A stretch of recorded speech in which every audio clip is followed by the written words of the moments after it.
Les amis, ravi de vous retrouver aujourd'hui pour une nouvelle vidéo. Et dans cette vidéo, on va continuer à évoquer la Coupe du Monde des clubs avec deux poules qui jouaient hier. On va évoquer la poule du Borussia Dortmund et la poule de l'Inter Milan. On va commencer quand même par le club de la Ruhr parce qu'il y a eu pas mal de spectacles dans cette poule-là. Si on compte les buts en tout, il y a eu 7 buts entre Dortmund et les Mamelodi Sundowns. Et il y a eu 6 buts entre Fluminense et les Sud-Coréens d'Ulsan. Donc ça va être vraiment intéressant à analyser. On va commencer notre analyse justement en évoquant ce Dortmund Mamelodi et la victoire des hommes de Niko Kovac, 4 buts à 3. Et quelle fut laborieuse cette victoire. Dortmund avait déjà concédé le match nul 0-0 lors de la première journée, donc c'était urgent pour les hommes de Niko Kovac que d'engranger des points dans cette poule qui n'est pas facile parce que Fluminense s'est montré très accrocheur sur le premier match. On a cette équipe de Mamelodi qui a remporté sa première rencontre face à Ulsan Hyundai, donc il fallait absolument que Dortmund se relance. Et Dortmund a d'abord été mené 1-0 par un superbe but de Lucas Ribeiro, l'ailier brésilien qui évolue chez les Mamelodi Sundowns. Super percé. Alors il y a pas mal de failles défensives dans la défense justement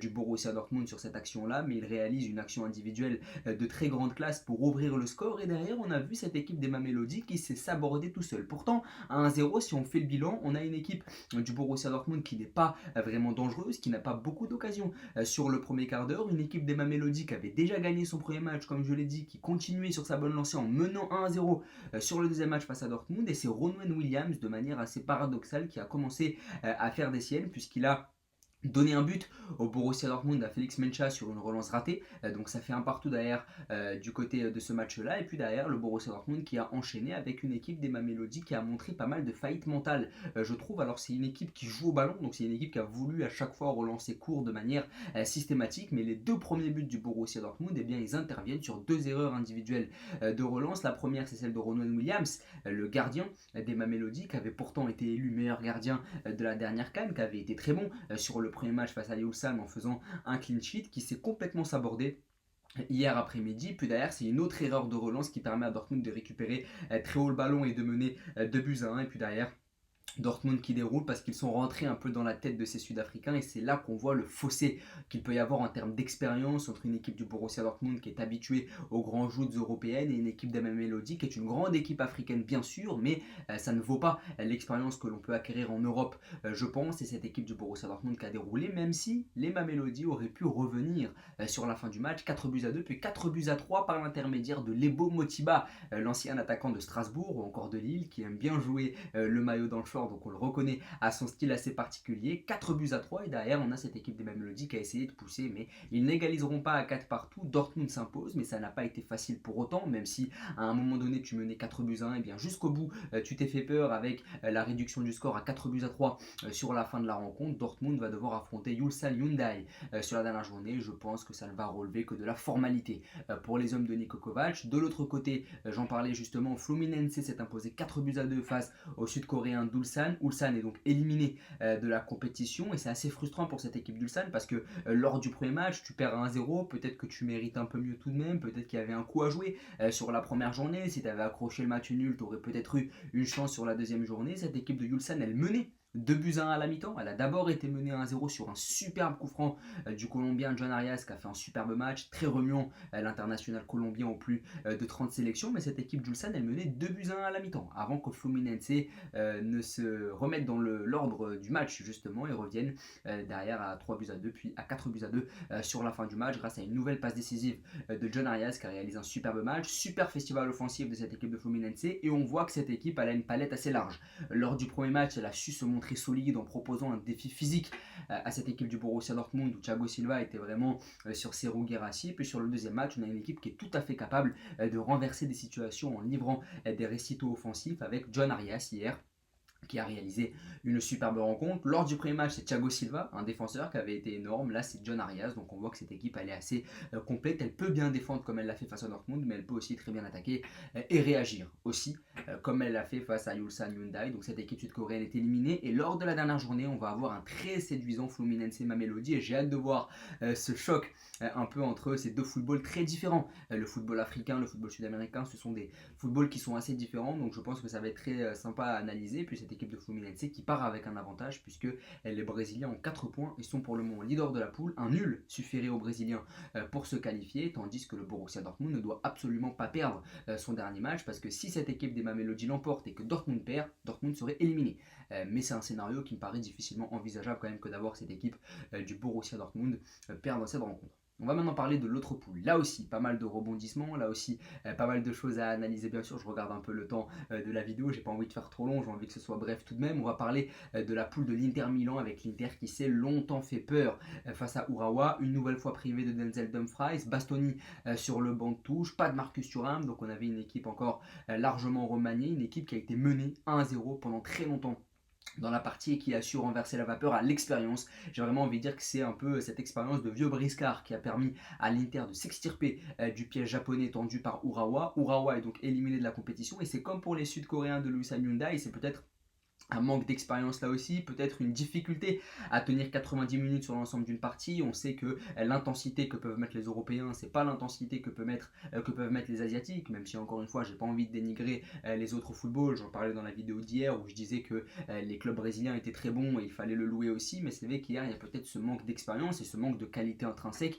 tout simplement. Et cette équipe de l'Inter qui me fait de plus en plus peur tout de même, parce que c'est une équipe très moyenne à laquelle on a affaire depuis le début de la compétition. J'ai pas l'impression d'avoir affaire à une équipe qui va aller très loin dans cette Coupe du Monde des clubs et j'ai pas l'impression d'avoir affaire à des joueurs qui ont envie d'être là. Alors hier on a assisté à la première titularisation de l'ancien de l'Olympique de Marseille, Luis Enrique, sous ses nouvelles couleurs. Il n'a pas été très bon, pourtant Luis Enrique, c'est un joueur qui a un profil très atypique, très rare du côté de l'Inter Milan, c'est que c'est un joueur de percussion. Là où l'Inter n'en a pas du tout, il n'en a pas du tout eu sur l'ensemble de la saison, et là où l'Inter a pu en manquer, notamment sur la finale de la Ligue des Champions face au Paris Saint-Germain, et c'est vrai que Luis Enrique va apporter vraiment cette percussion, et c'est ce pourquoi l'Inter Milan est allé le chercher. Moi je continue à penser que ce 3-5-2, ça sert à rien de le maintenir du moment que Simone Inzaghi est parti. Je pense que Christian Chivou, le nouvel entraîneur de l'Inter, s'il s'éternise la saison prochaine sur le banc des Nerazzurri, à moins qu'il soit là en intérim, s'il s'éternise, va devoir opter pour autre chose parce que ce 3-5-2 c'est vraiment le modèle de Simone Inzaghi et essayer d'être l'élève de Simone Inzaghi, je pense pas que ce soit quelque chose qui fonctionne.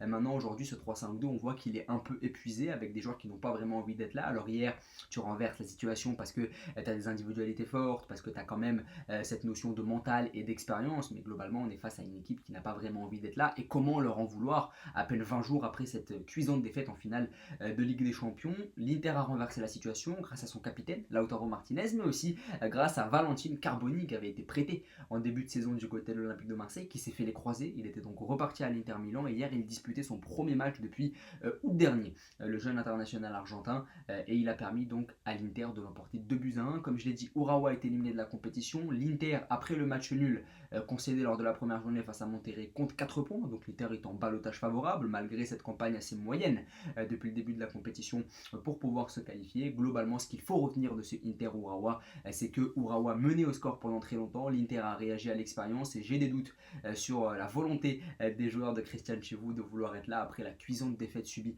en finale de Ligue des Champions. Comment gérer l'après Simone Inzaghi? Je pense que ça va être la grosse interrogation pour la saison prochaine. Est-ce qu'on garde Christian Chivou? Est-ce qu'on change d'entraîneur justement pour en ramener un avec un peu plus de prestige, plus d'expérience, changer de système, recruter plus de joueurs de percussion, recruter plus de joueurs jeunes, se débarrasser de quelques briscards?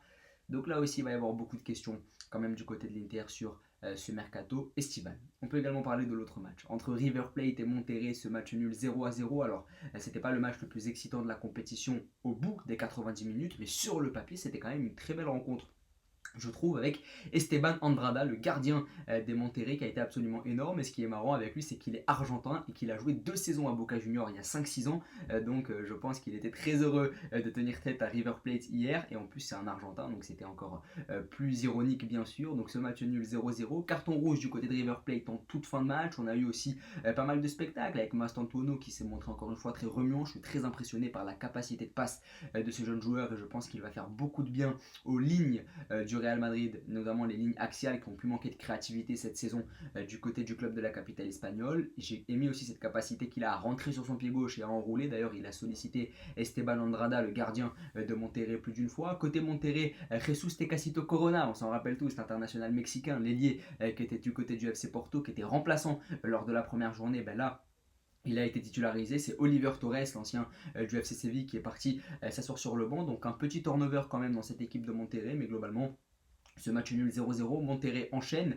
Les coéquipiers de Sergio Ramos vont devoir s'imposer lors de la dernière journée face à Urawa pour pouvoir se qualifier. Ils sont en bon ballottage puisque cette équipe d'Urawa n'a plus rien à jouer et de toute façon c'est l'équipe la plus faible de ce groupe-là. Et puis on va avoir un choc entre River Plate et l'Inter Milan. Et imaginez, si Monterrey s'impose face à Urawa et que River Plate s'impose face à l'Inter, l'Inter serait éliminé. Donc il y a une obligation pour l'Inter Milan que de faire match nul ou de s'imposer face aux Argentins. Et quand je vois cette équipe argentine, je me dis que River Plate a des arguments pour faire plier l'Inter Milan. Quand je vois que l'Inter Milan fait le match nul lors de la première journée, quand je vois que l'Inter Milan compte sur ses individualités pour égaliser en toute fin de match face à la très modeste équipe d'Urawa, je me dis que c'est largement possible pour cette équipe de Monterrey que de se qualifier. Il suffit de gagner le dernier match et de regarder un peu le score de l'autre rencontre bien sûr. Donc là aussi voilà, on a analysé un peu tout ça. Match nul 0-0, carton rouge en fin de match pour River Plate, match avec pas mal de rebondissements. On a vu Mastantuano solliciter Andrada, l'ancien gardien de Boca Juniors qui a fait un très grand match là aussi. Corona titulaire et puis lors du dernier match, Monterrey va devoir absolument s'imposer. Si les Mexicains veulent se qualifier, l'Inter doit aussi s'imposer. En cas de défaite, ce qui pourrait sauver l'Inter, ce serait une défaite de Monterrey. Donc là aussi, l'Inter doit absolument l'emporter. En tout cas, n'hésitez pas à me dire ce que vous avez pensé de cette journée. Cette nuit, on va avoir la clôture de la deuxième journée. On en parlera évidemment demain sur la chaîne. N'hésitez pas à vous abonner, à liker et à partager. Merci beaucoup.